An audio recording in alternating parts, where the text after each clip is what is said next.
Here with the doctor, Andy Howe in the house para sa laban ng Barangay Ginebra Kings and the talk and text phone pals. There on your screens, of course, Mark Jones, the import of the Barangay Ginebra Kings.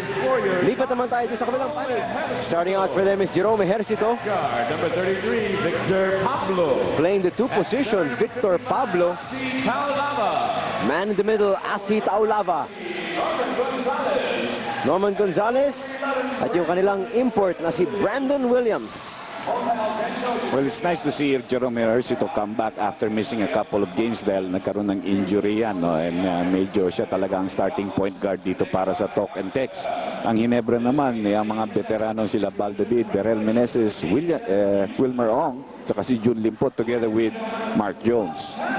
Itong si Norman Gonzalez naman, Doc, ano kaya yung justification ni Coach Louie Alas? Well, I think so that he can keep Jericho Dinera on the bench and make him come off the bench and still have a big lineup. Now, si Norman Gonzalez, although maybe only about 6'3", and he plays big, no? And he's a good defender against imports or people at the low post area. Pangalawa, medyo masipag rin magtrabaho itong batang ito. So, sometimes makikita mo sa offensive board siya, nakaka-score, saka may jump shot naman sa corner shot siya, no? It seems like a lot of the coaches trying to go to that strategy of having some of the more known players come off the bench. Kanina lang nakita natin yung Popcola Panthers with Coach Chot Reyes opting to go with guys like Nelson Aceitono, Johnny Abarrientos off the bench. Well, Johnny Abarrientos off the bench has been a key for him in the last few games because napapansin niya they don't really have a good backup point guard. So by using Jojo at the point, medyo napapahinga niya si Johnny and still maintain a pretty good inside player a veteran player that has a good outside shot. Brandon Williams, his first shot will not go. Wala pa rin pong pumupunto sa laro to. Mark Jones. That could be an offensive foul and they will call it. He was very clear on that play, Anthony, na si Mark Jones wanted to show up Brandon Williams. You could see the stutter step before as he tried to take him one-on-one. Instead of using some quickness to get around him, natawagan siya ng offensive foul. Almost a minute gone dito po sa ating first quarter. And still no score.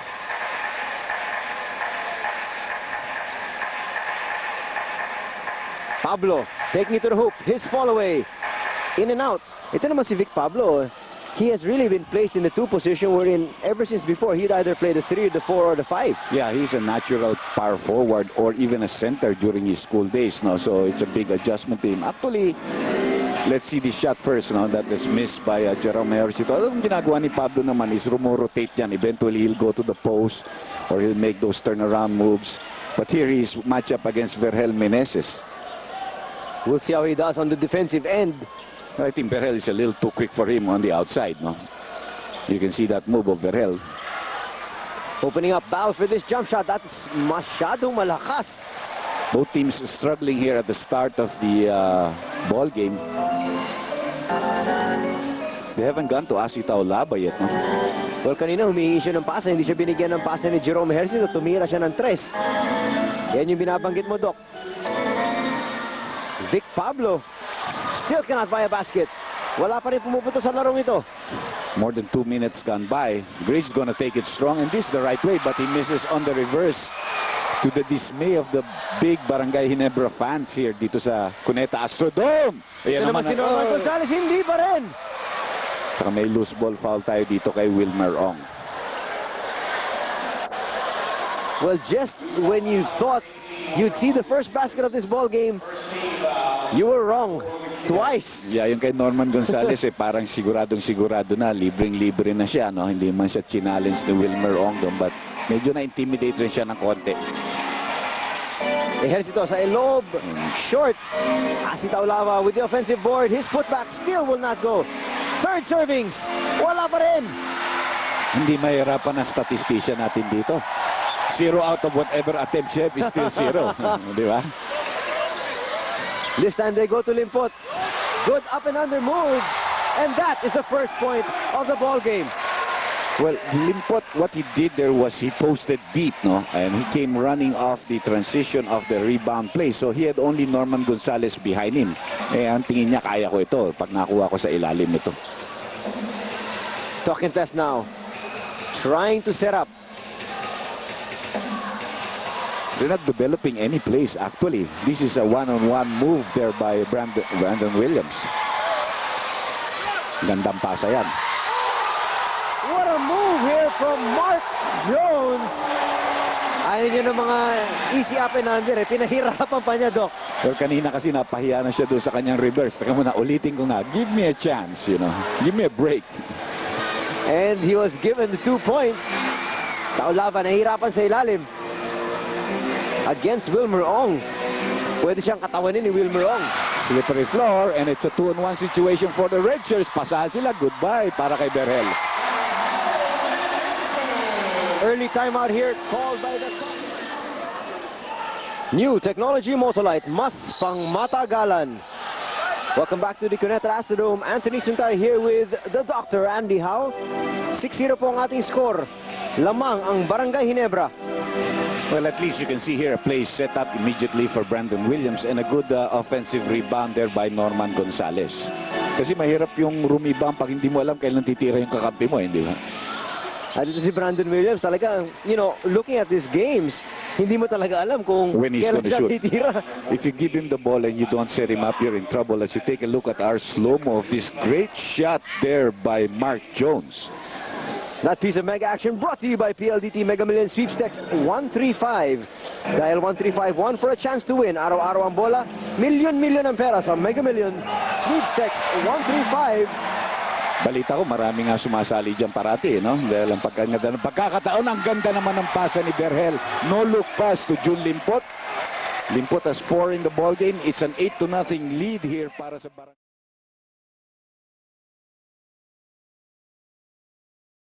Struggling, another offensive board para kay Taulaba. Idinala na niya, binuhat na niya lahat ng mga kalaban niya. And it seemed like ito si Banjo Calpito didn't know where the ball was. Well, Banjo Calpito came in during that timeout para kay Ong. Tignan naman ito, walang tingin na pasa na ginawa dito ni Vergel Meneses, no? Well, that piece of mega action brought to you by PLDT Mega Million Sweepstakes 135. Dial 1351 for a chance to win. Araw-araw ang bola, milyon-milyon ang pera sa Mega Million Sweepstakes 135. Balik si Wilmer Ong, siguro may pinagsabihan lang kay Wilmer Ong, kaya binasok muna si Calpito. Pangalawa, you can see that most of the points of Ginebra are coming off transition plays, no? 2 of them actual clear fast breaks, the other one a quick move from their backcourt to the front court post up for Jun Limpot. Alam mo, Doc, sinasabi nga na, the hardest basket is always the First first. one, even the hardest win, you might even say. Like Alaska struggled to win their first game, but they have won 2 games in a row. But the first one came after losing 5 in a row. And there were some close games there, no? Sa mahirap talagang manalo hanggang makuha mo yung una. Pareho na dito sa puntos na ito. Hindi pa rin sila makapuntos. Ito, lusot yata si Hercito dito, pero hindi, akala ko hindi pa papasok. Eh. Well, almost. Finally, talk and text on the board. Down by 6 points. Isolation play dito para kay Vergel, no? Ito yung sinasabi mo, talaga mahihirapan si Vic Pablo. Nasundutan, Vergel just loses possession. Williams controlling the ball a lot. Ayan si Asi, nasa ilalim, mahirap pintuin niya pag ganyan. And a 3-point play coming up. Kakasabi mo lang, Doc, ang pinakamahirap yung first basket. After that, sometimes the floodgates open, tuloy-tuloy na yan. Saka parang yung nabubuhayan ka na ng loob eh, di ba? Kasama nga Anthony. That's exactly, I think, what's happening now to talk and text ngayon. Sila naman ang may momentum. But si Taulabas missed 3 free throws already in this first quarter. And that's surprising because he's really worked on his shooting. They tried to go backdoor pero inaccurate pass by Meneses to Mark Jones. Ito si Wilmer Ong, papalitan ka agad dito. Si Piodo ang papasok dito. Matagal na natin hindi nakikita ito si Piodo, whom they drafted this year. Showed some good signs doon sa All-Filipino, lalo na doon sa mga pre-season games nila. It's about 6'4", maybe 6'4 and a half. Pero inexperienced pa of the PBA's game. You know? Well, some experimentation going on right now para sa Barangay Ginebra Kings. This is where they miss Crisano a lot. You know, the 6'6 player, plays center, tough, has great mobility, mabilis, malakas tumalon. Yun ang kailangan nila i-match up sa mga malalaki katulad nila Asi Taulaba na nawawala sa kanila, no?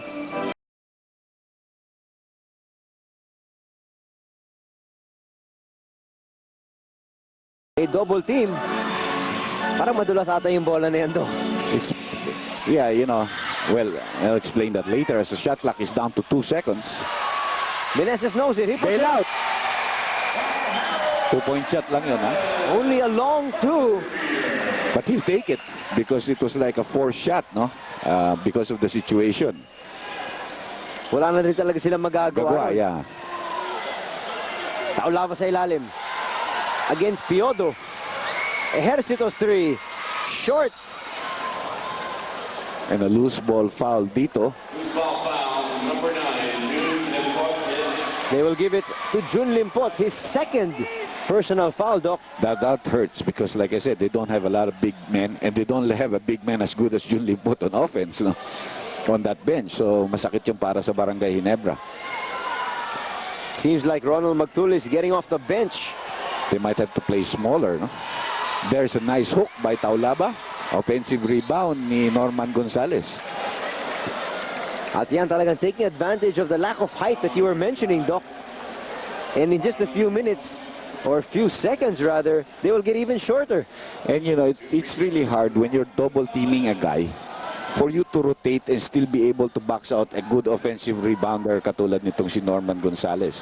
So it's always ideal if you can have a team match up straight up against one guy. The minute you have to double team and you do have to make a lot of rotating moves sa iyong depensa, yung mga offensive rebounders ng kabila talagang malilibre. Yung mahirap mo i-box out, madaling sabihin pero hindi mo na magagawa dahil umiikot na sila, no?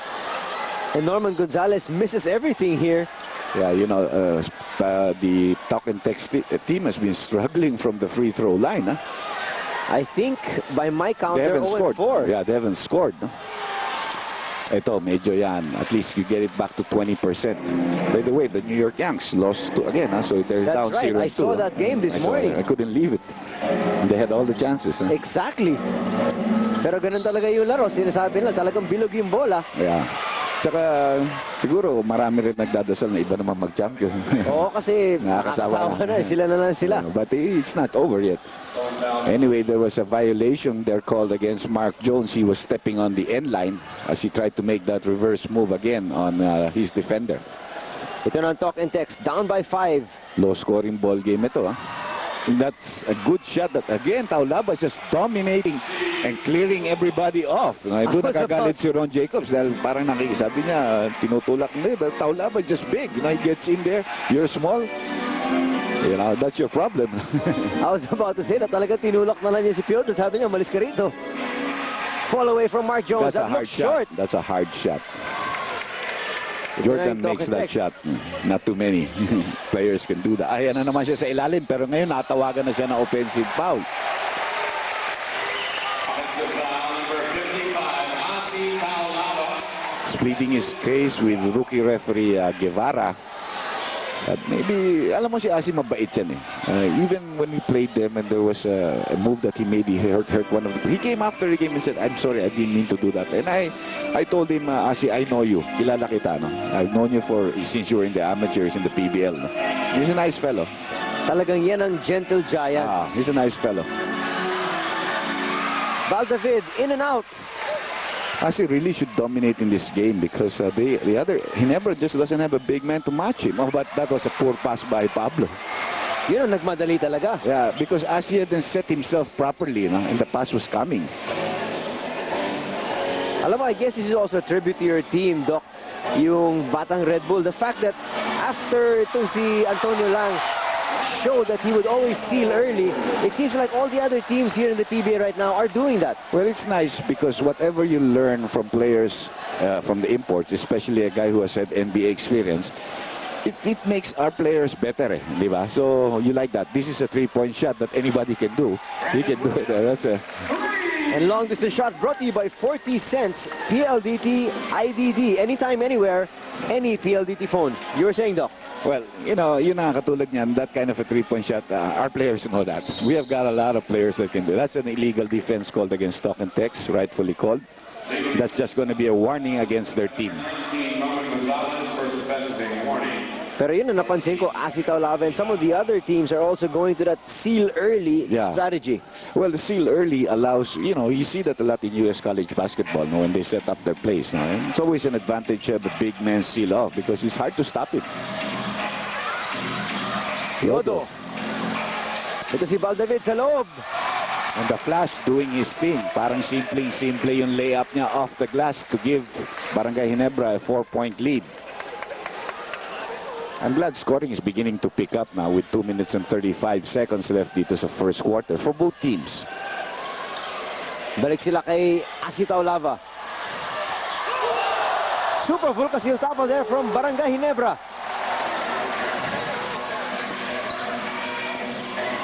Meneses is showing his patience in this game. Ha? Hindi siya namimilit ng tira. Nice pass. Pero inabot ng 3 seconds si Jones. Sayang si Pioto. Naka-2 puntos na sana ako. Nawalan pa, sabi niya gano'n. Well, we have a timeout on the floor from Asi Taulava. Only 4 seconds on the shot clock. That's Camaso also in the ball game now here for Talk and Text. Ooh, nice move there by Jerome Hercito. At tabla na po tayo. About 70 seconds left dito sa ating first quarter. Isolation play dito para kay Mark Agiwa. Well, now we have the two blonde bombers. That's short. Well, that was a super full kasil tapal if you ask me kasi talaga nakuha ni Asi Taulava yun. Medyo natapik niya yun, no? Ooh, that's a nice matchup there for Taulava. Mukhang mahirap pa talaga yung Barangay Ginebra mag-match up kay Taulava because they just don't have anybody with his height and his size. But they will always double team to force him to give up the ball, no? And they'll take the outside shot of Talk and Text. Ito, 3-point shot ni Helterbrand. Gonna have a low-scoring first quarter. Ooh, this is long from downtown. And Jones will foul Brandon Williams, sending him to the line for 3. That was a 28-footer, no? If you give the guy a shot, if he makes it, sorry na lang, no? You challenge it, but you don't foul him. Yun ang sinasabi ni Coach Alan Caide because he turned away. A little surprised that Jones gave up a foul like that. Masakit yun. And Brandon Williams, a very good free throw shooter. Just like Skia Jones, hindi ba? Yung mga ibang ating mga imports dito. Brandon Williams only has 3 points.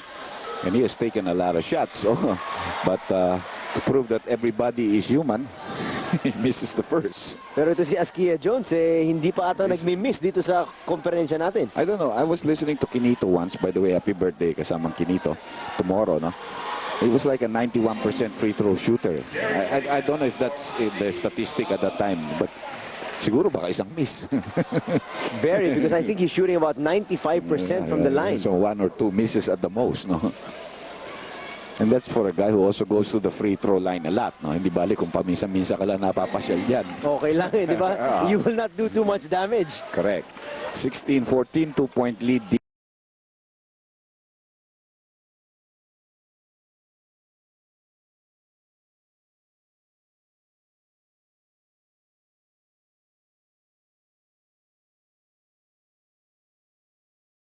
They're allowing Mark Agiwa to break down this defense. That is a bad thing kasi I think nag-illegal defense. Foul yung foul. Yung binigay na talaga niya yung foul. Well, katulad din sinabi mo, only the first team foul here for Talk and Text. They still have 4 to give, no? Of course, kung nasa act of shooting, bibigyan ng free throw shots yan. I wanna deny. Okay, Helterbrand is the one isolated. Akagiwa is gonna go. Nice pass. Oh, and a foul by Demape. But Grace was not able to complete a possible 3-point play, no, if he had made the shot. That should have been an easy 3-point play para kay Mark Jones. Ang kalaban na niya sa ilalim, Demape. si Gilbert Demape. And that's a great pass there by Kagiwa, no? But Jones trying to hold the ball with one hand, hindi niya na-control na mabuti. But he makes up for it. I made the shot. I made the free throw shot. Sabi niya, pwede naman tabla pagkatapos ng first quarter. Of course, 2.8 seconds remaining. Still a lot of time. Yes, still a chance for Talk and Text. Even for Ginebra, if they get a steal off that, or they got to throw this. Kagiwa playing good safety. Foul itong si Brandon Williams. could be Brandon Williams, yes. Round number 11, Brandon Williams. That's his first. Mo siya magtulis, madikit rin magdumipensa yan. Sometimes he can be bothersome, you know. And you have a tendency to want to push him away from you, no? And that's exactly what Brandon Williams did. At nahuli siya. Nebra playing a lot on the high post. Oh, that's a case of illegal defense. Legal defense on the phone fouls committed by number 6, Ivan Demape. Well, si Demape sumunod ka agad kay Jones kahit wala pa yung bola ron. And that is a no-no. Because you're not supposed to double team a guy without the ball. But of course, there's the number of seconds that they have to count. Mark Kagiwa still scoreless in this first quarter. But I think a chance. He's usually an accurate free throw shooter. And masakit sa kanya against, remember that game where they lost, he missed one free throw. That's right. Then eventually, you know, that was the killer because nakashoot ang Santa Lucia pabalik, no?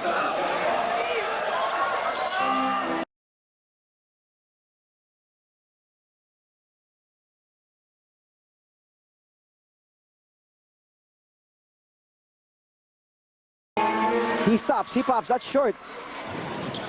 Fran really is one of the best defenders of people that play in the perimeter, especially if they're his size, no? Talagang he'll follow, he'll fight picks. He's going to be open for this three-point shot, but is this Jerry there? Oh, good move by Jerry Cordillera, the defense minister, but really one of the better veterans of the PBA, no? Talaga na alam natin sa depensa talagang maasahan siya. Ito naman yung kilos ni Jerry and yun ang foul ni Jojo Helterbrand, ha? That piece of action brought to you by PLDT Mega Million Sweepstakes 135. Dial 1351 for a chance to win. Araw-araw ang bola, milyon ang pera sa Mega Million Sweepstakes 135. Nakakaiyak yung free throw shooting dito ng Talk and Text because they should be up by 6-7 points right now if they were pretty decent with free throw shots, no? Jerry missing first and turning away and making the second one. At ngayon, lamang na po sila ng isang puntos. Pero katulad nga na sinabi, napakasayang, no? Napakarami mga missed opportunities from the free throw line ang Talk and Text. Now you see Barangay Ginebra started this game with an 8-0 run, but right now they're trailing because they're lacking in offense, no? Well, the moment Jun Limpot left this game with 2 personal fouls, talagang naubusan yung offensive might.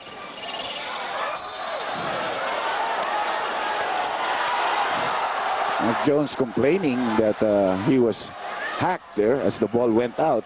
Good thing for them, nasa kanila pa possession na Anthony. They do have 21 seconds on their shot clock. Right.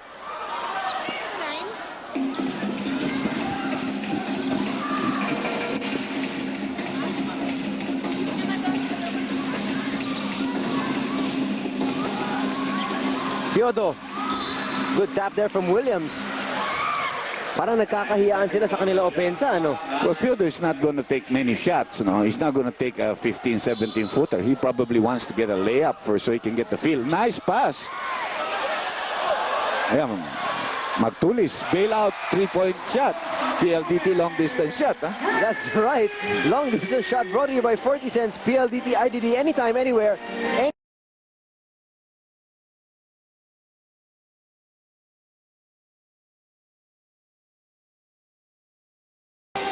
That's illegal defense by Ginebra. That should be called. I don't know if, yes, it is. What Magtulis did was he hanged around the middle, never went back to his man, then went back to try to double team on Brandon Williams, which should not be allowed. Well, tinawagan po sila ng illegal defense. Ginebra, though, now with a 2-point lead at 19-17. Williams, a nice move. Alam na alam niya eh. Wow! That was a No Fear slam brought to you by No Fear Jeans USA. Face your fears, live your dreams. Huli. Back-to-back slams. Yes, this one easy layup. Masyado maaga ang take-off niya, no? But he got a very nice steal off the cross-court pass. And Talk and Text now up.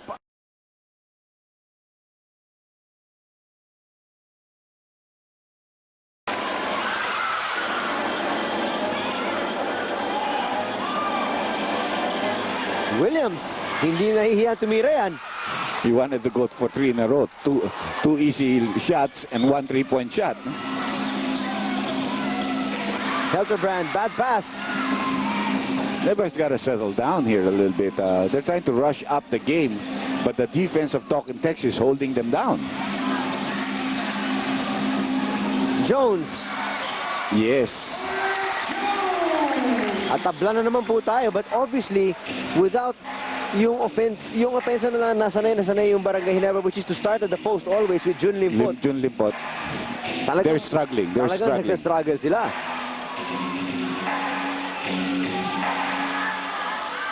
A miss there from Talking Text. Here comes Barangay Ginebra. Trying to take the lead on this offensive play. 8 minutes left dito sa ating second quarter.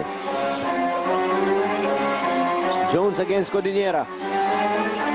Nice move by Kagiwa. Patrick Fran lost him. Nag-backdoor si Kagiwa doon. Si Patrick Fran caught looking at where the ball is and didn't know where his man went. But regardless, that was also not an easy shot from Kagiwa. Pero alam naman natin, this guy is capable of making hard shots. Camaso, 3-point shot. That's his specialty.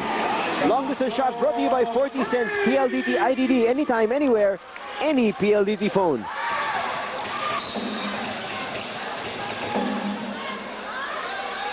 Foul number 17. Talking Text now up by 1. His first team foul. Seesaw battle we're watching right now.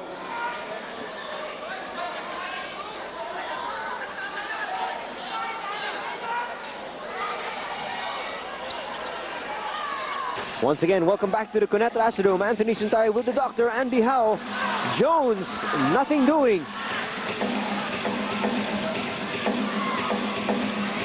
Fran. They go to the import. That's the fall away of Jordan. And he is really not a gun-shy type of player. We have to look at his stats at the half on how many attempts he has.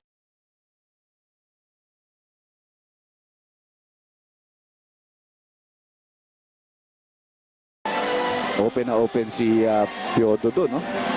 He couldn't get the ball to him. Magtulis for a long 3. That's short. Williams didn't let the ball go out, but his teammates were hoping, let it go out. It's our ball. And 30 timeout. Technology Motolite, mas pang matagalan. 26-23 is our score here in our second quarter. Lamang ng tatlo ang Talking Text. And they get another possession.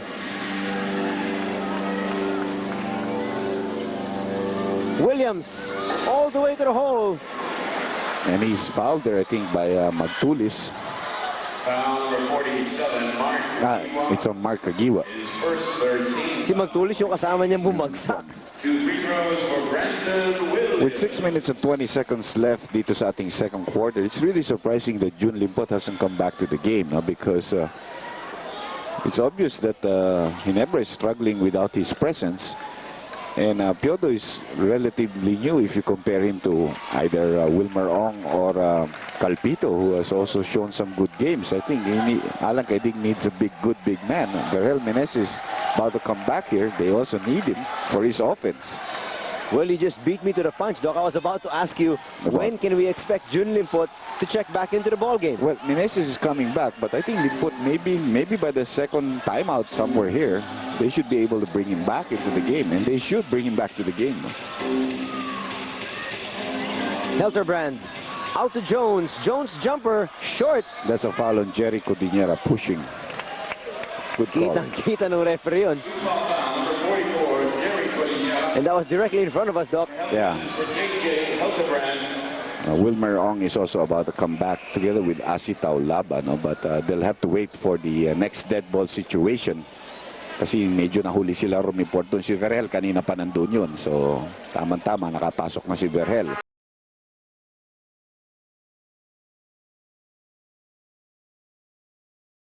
Magtulis for 3. That's short. Kagiwa, wow, skies over everybody. That's what you call hustle, no? And then he makes the shot in front of your face. Yun ang masakit. Mark Kagiwa brings Barangay Ginebra to within 3. 28-25. Another nice move here from Brandon Williams. Alam mo, hindi mo alam kung iikot, mag-fade away, iikot, papasok sa loob. He keeps the defensive player guessing. Let's take a look at this. After the offensive rebound, Kagiwa, one-on-one, shoots it in the face of Demape. Yan ang ating magandang super action dyan, mega action. Exactly. Brought to you by PLDT Mega Million Sweeps Text 135. Dial 1351 for a chance to win. Araw-araw ang bola. Milyon-milyon ang pera sa Mega Million Sweeps Text 135. This time, iba naman. He just shoots it quickly, no? Patrick Fran. This time they go to the big man. Taulava gets another opportunity. Demape, titira yan. But they still can't buy a basket from the outside. That's why the score is low, 28-25, especially for a team like Ginebra, who's been averaging over 100. Magtulis was inside, he kicked it out. Jones, tatlong sumusunod sa kanya. Here's talk and text. Camaso inside. That was the secondary break. Now you could see that nauna na si Demape and Taulaba was on the other wing, but Camaso came into the middle. It became a 3-2 situation and an easy layup for him. Talk and text now, up by 5. Meneses, laban kay Fran.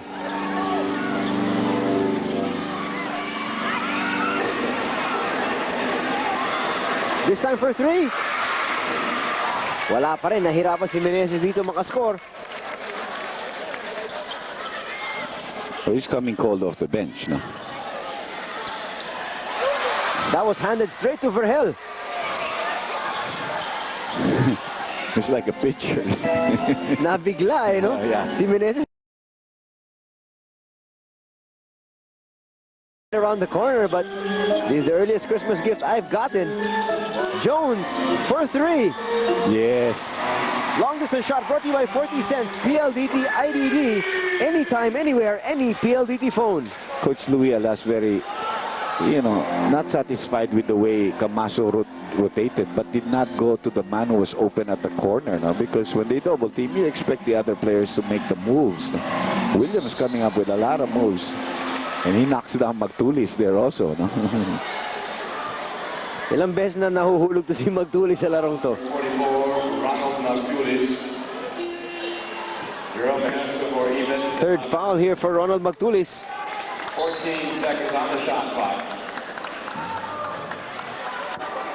Only a side court throw-in para sa talk and text. Remember, San Miguel just got their 15th foul, so they will be in the penalty again, Anthony. Talk and text only has 2 team fouls in this quarter. They've really been able to take care of their fouls. Yes. Camaso sa labas para sa 3. Hindi papasok. And you cannot say that Talk and Text is not defending. He never only has 28 points. So they're defending without giving up the fouls. Now you're watching this guy, who medyo asintado yan. That will hurt you, no? Talaba is a very good ball handler for his size. No? Williams almost took off from there. Steal here from Kagiwa. It's a 3-2 fast break. Jones gets the foul, was looking for a 3-point play, but will have to settle for 2 free throws. Foul number 17, Patrick Fran, his second 13 foul. Siguro mas maigi lang, tinira na ni Williams yun, ano? Correct. Rather than make that kind of a move, that's going to be this time a timeout called by Barangay Ginebra. 2:50 remaining. Dito po sa ating first half. A school that's noted for their football players, no? So, yun, alam ko, matagal na nung bata pa naglalaro pa tayo sa Lasal. Yan yung mga matitinik na kalaban natin. Xavier, Don Bosco. They're noted for their football teams. No? Mark Jones here getting an opportunity with 2 free throws to tie the ball game with 2 minutes and 50 seconds left. The low-scoring ball game, of course, favors the Talk and Text team, because if you look at their statistics, the lower it is, the better chances they have of winning. Ginebra is a team that likes to score high, get the running game going, which has not been in evidence here, except at the start of the ball game in the first 4 minutes, where they had 4 or 6 points on the fast break quickly. After that, talaga naging non-existent yung kanilang running game. And Williams is just taking shots at will here. He's not making them. Well, that seems to be the characteristic ng kanyang laro. Every time I see him play, talagang ganun yung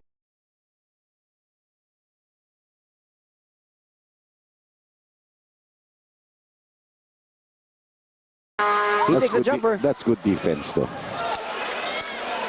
And Williams will finish. Oh, no! You could see it was not a good takeoff. It took off early, used that left hand. Magtulis finishes on the other end. Binitin pa ni Magtulis yun. So, 2-point lead. Now, Asitaw Laba wants the ball. Enough of Williams. Come to me, you know. I have a better matchup, you know, but he misses the layup of Wilmer Ong. Alam mo, ang daming sayang talaga ng pagkakataon nito kupunan ng Talk and and text. text.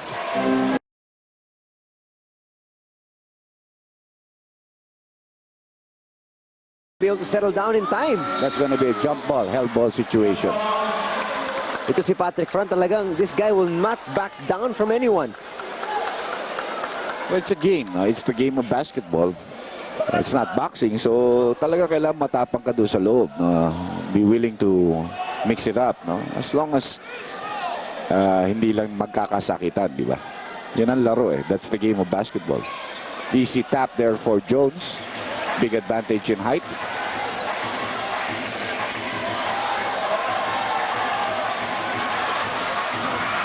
Kagiwa cannot shake off Patrick Fran. And Fran on the other end with a three. Masyado malakas. The Talk and Text has been given some good looks on the outside, especially the local players, but they've not been able to convert. A minute and 16 left dito sa ating second quarter. Post play dito para kay Meneses. And look who's on him, Patrick Fran. But Meneses likes this. Nice pass. Yan ang magaling kay Berhel and kay Jun Limpot.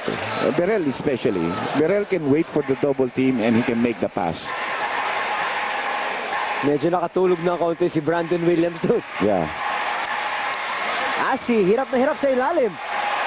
Well, Wilmer is also very heavy. He's not mobile, but he's heavy. So, Asi cannot really back him down to a point where he can just take him away. Not like he did with Magtuli or Kyoto or whatever, no? Good steal here from Patrick Fran.